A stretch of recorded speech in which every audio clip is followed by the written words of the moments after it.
જે સરકારી તમે ભલું ઈચ્છો, તમે તમારા ઘરમાં નથી ગાલો, તમારી આખી ગ્રાન્ટો નથી ગાલો ઘરમાં. આ ખોટું છે, જે ખોટું થશે સાહેબ તમે કહો તમારી અંદરમાં જેટલું ખોટું કર્યું ને એ તમને તમારી જિંદગીની અંદર ભોગવીને છૂટવું છે સાહેબ. હા, ભોગવીને છૂટશે સાહેબ. આછાના બળદ બનાવશો તો નહીં ચાલે સાહેબ, નહીં ચાલે. કહી દઉં છું સાહેબ શ્રી કે ખોટું છે, ખોટું કહીશ કે જે સત્ય છે સત્ય છે.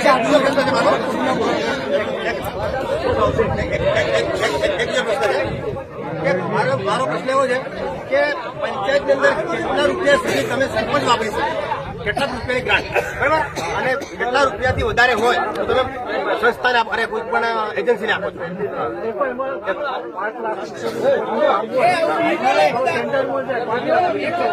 તો ચાલા કાકા પણ આરોપ કેવી રીતે 22 લાખનો મારું કહેવાનું, ટેન્ડરો 5 લાખથી ઉપર ગયો તો પછી આ સરપંચને મૂકે છે. મને ડાયરેક્ટ વોટ્સએપ કરી દીધું, મેં લખ્યું તો ક્યાં દેખો તમારું 22 લાખનું કૌભાંડ કે અરે 5 લાખથી ઉપર તો ક્યાં જાય મંડળમાં જાય.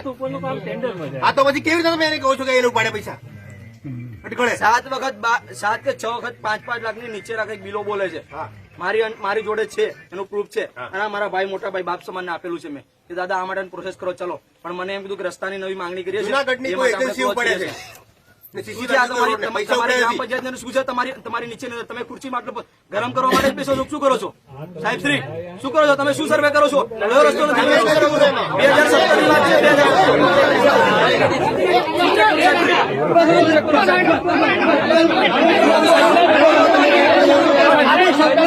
સાહેબ શ્રી તમને કહું મોટા કામ ના આપશો. સાહેબ શ્રી મોટા કામ ના આપશો.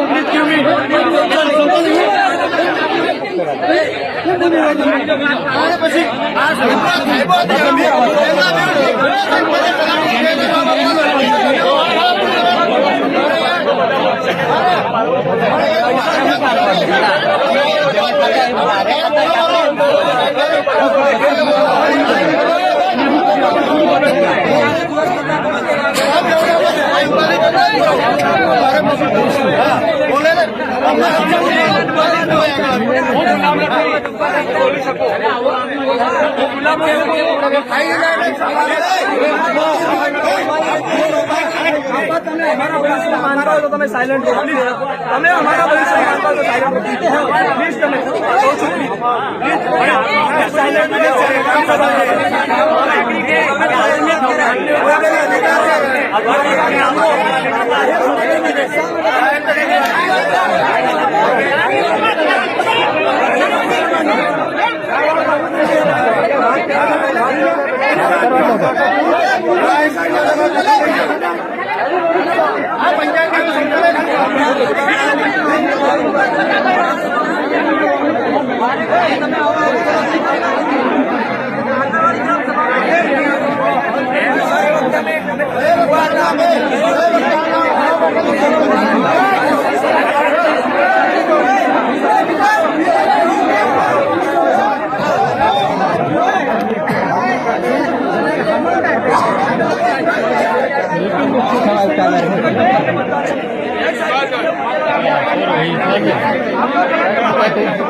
પાણી નથી દેવો.